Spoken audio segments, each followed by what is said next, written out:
Hey, how you doing? My name is David McGrath. Nice to meet you. Hi, Pete Miller. Nice to see you. Yeah, Pete, I'm from Dublin, capital city of Ireland. And I'm from Dublin, Ohio. I believe so. I didn't even know before today that there was such a place, but it's great to know. I have been born and reared in Dublin. I don't know if you know much about Dublin, but it's split into two sides, like a north side and a south side. Okay. The north side would, or the south side would be more affluent, middle to upper class, essentially. And the north side would be more working class. That's going back over the last 100 years. It's kind of evened a little bit out, but still I come from a working class family. And what's the name of the river that cuts the city? It's the River Liffey.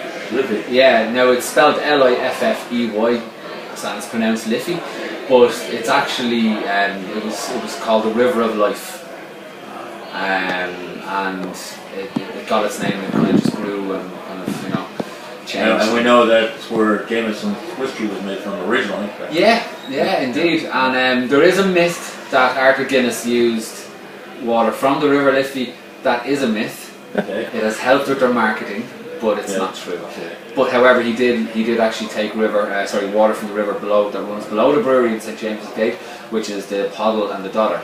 But he didn't use the River Liffey. And no offence to my beautiful River Liffey, but I wouldn't use it for anything. Now take me back even further. What's the origin of the name Dublin? Dublin, Dublin itself was founded in the year 988. Wow. Yeah. We celebrated our millennium in the year 1988. I was 12 years of age, didn't really know much about it. There was all these centenary, or sorry, kind of special coins and milk bottles, and everything was about the millennium. And as a 12-year-old, I wasn't into history as much as I am now. Sure. So, but over time, I've learned to really appreciate it. So in 988, even though there was Celtic tribes here, they weren't really together, or there wasn't too much of a togetherness. Even though they would say that the tribes of the 4 provinces are actually 5 provinces as it was back then, and they'll say, but there were a lot of inner fighting and stuff like that. So when the Vikings came in the year 988, they founded Dublinia, which they named it Dublinia, but they took Dublinia from the old Irish words, which are Dublin. Now nowadays, if you look at the River Liffey, it's a dark river. But back and it has quay walls down it to obviously for traffic and whatnot. But back then there would have been only banks of a river, as you see, in most rivers, wild rivers throughout the world. And just as it came down to about half a mile or about a kilometre up the road, it formed into a black pool. So when the Vikings would have come from the Irish Sea, they would have done what the Vikings did, invade and do everything else, and they settled upon this black pool of water, and they named it on Dublin. So Dove is the Irish word for black, and Lin is the Irish word for pool. So it was called on Dublin, or the Black Pool. And then over the course of time, with British influence or invasion or occupation, whatever way you want to put it, it was anglicised into the name Dublin. Now fast forward from 900 to the 21st century, and here we are, about a mile from where you were talking about, in the center city of Old Dublin, pretty much. Yeah. But we're sitting in a craft brewery, a microbrewery. Dublin's only micro-brew pub. Now, how did that happen? I suppose, if truth be told, there's a few different areas to that. One of them would be somebody with a bit of courage or a bit of balls to kind of take a chance on it. Because this started in 1998 by a very affluent man, a very rich man, but he recognised a gap in the market, as most rich men do, or entrepreneurs do. And the gap was that the Guinness brewery, they brewed Guinness and Smithwick's, and they also had the license for Carlsberg and Budweiser in Ireland. So even though you're buying a Budweiser, you're paying towards that brewery. If you bought a Guinness, you're paying towards that brewery. And I think that entrepreneur spotted that, hang on a second, there's a gap here. Let's do something different. And another bar just up the road from here, closer to that site where the Vikings landed, called the Porterhouse. And they opened, and then we opened within a month of that. Now, in 1998, the place was called Messrs McGrath. And there's a bit of history behind that. But in a nutshell, what was happening was more and more Irish were venturing outside of Ireland, and they were going, say, to Germany. They were tasting really, really good beers, which wasn't Carlsberg, which wasn't Smithwick's, which wasn't Guinness, and also didn't give them hangovers, like Guinness gives you, like Smithwick's gives you, like the rest gives you. And they said, okay, those people are coming back and they're asking for specific styles of beers and brands of beers. So that entrepreneur took a chance. He bought, this was 2 buildings, and he knocked it into one, and he put a microbrewery on site. And from 1998, they started to brew beer here and sell that beer that they brewed on site. And from that, you know, the microbrewery was born. And that's what we see behind you here. Absolutely. Well, what you're looking at here is the conditioning tanks. Okay. So where you guys are sitting upstairs enjoying your cheese board, the mash tun and the copper kettle is up there. So the beginning stages of the brewing begins there, but then it's pumped down here to our fermentation tanks, and then once it's fermented into beer, we'll condition it in our conditioning tanks. The reason I asked you about that was not only because of the beer history of Dublin, yes, but also martinyinthemorning.com is kind of a modern radio station that plays the Great American Songbook, but is sung by the Frank Sinatra era and the Diana Krall era. So it's a modern version of something that's going on for maybe 50 years now. Well, multiply your 50 years by 100, because beer is being brewed for 5,000 years in Ireland. Mm-hmm. It was done originally by the Celts. It wouldn't have been called beer back then. It wouldn't have even been called mead.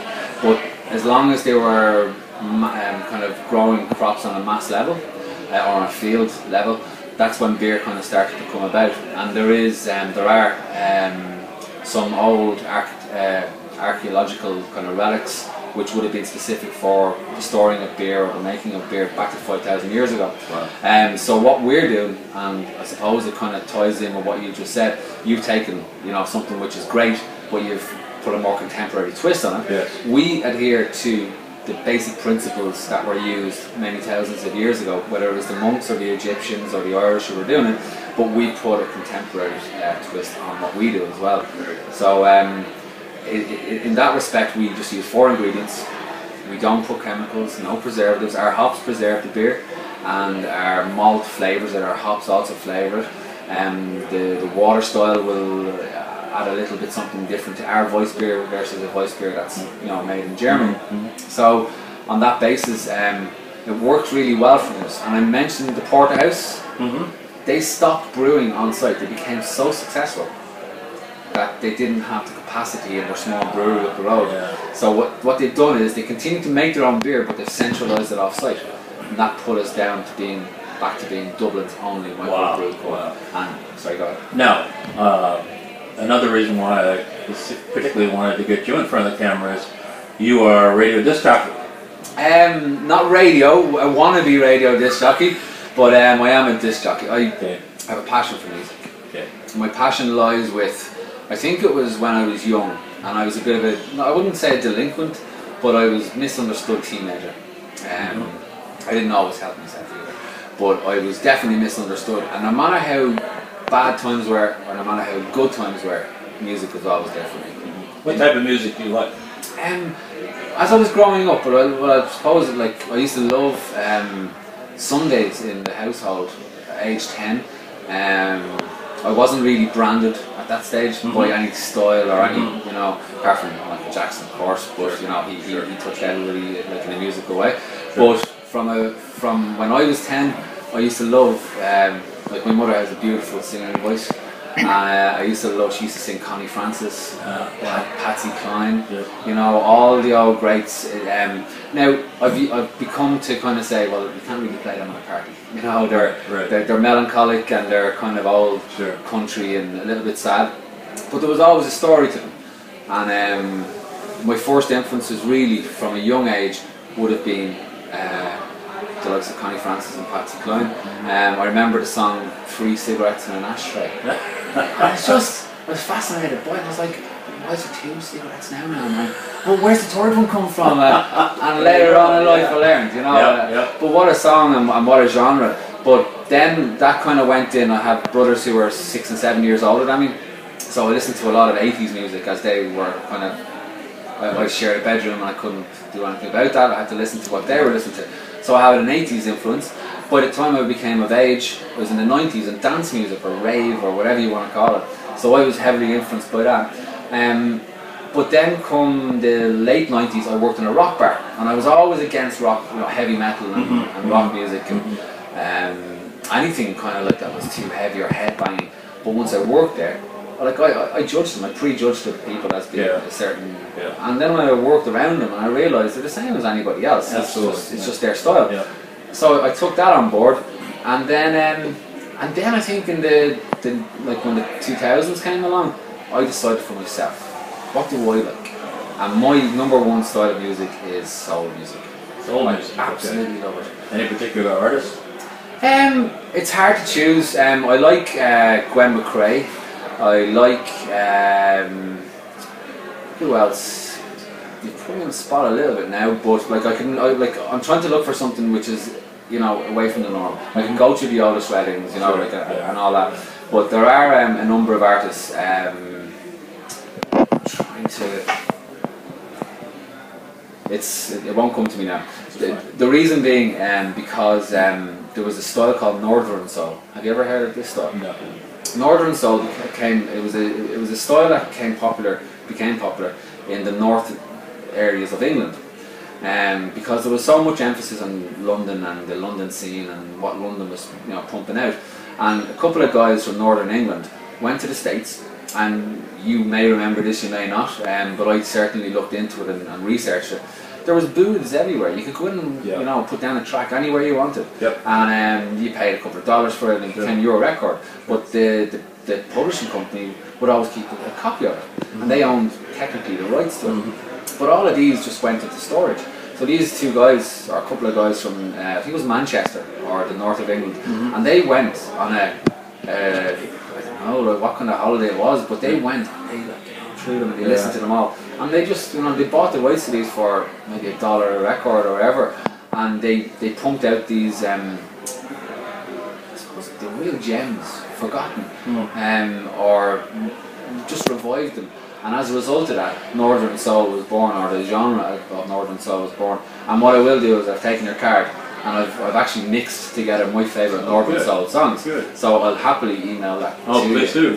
Sure. Maybe Brad will play it for you on the air. Do you know what? You can have a listen to it and see what he thinks. I've done some beat mixing with dance music, and that became a little bit monotonous for me because it became more about showing off. Sure. But I think when you find your own genre, it's not about showing off about your talents, it's about showing off the talents of others. So, to wrap this up, you're speaking to a worldwide radio audience who seems to like a little bit of the old, a little bit of the new. What would you say to them as a disc jockey, and how could they follow their dreams of music likes? Well, the number one rule is, and I've learned over time, don't discount a genre just because you're yet to understand it, which I have done in the past. I sidelined a lot of music because it's not my thing, but that doesn't mean that it's not going to become your thing. So if you don't understand it, don't judge it. Just respect it for what it is. Second thing is when you go over to your friends' houses, or particularly your grandmother's house, if you have grandparents still alive or even parents still alive, put the dibs on the record collection when they move to another place in the sky. Because if you don't appreciate it now, you will when they're gone. Yeah. You really will when they're gone. And then finally, just open your ears. Just open your ears to not just the voice, not just the lyrics, but the saxophone in the background, or the exquisite drums, or go to a place, go to a happy place, and associate it with positivity. Because I'm sure no matter whether it's death metal or crooning classics, those people were passionate about making that in the first place. So if you can tune into that passion, you're just going to be a better person, positively and in every way. Excellent. Thank you very much. You're very, very welcome. Very nice to meet you. Pleasure.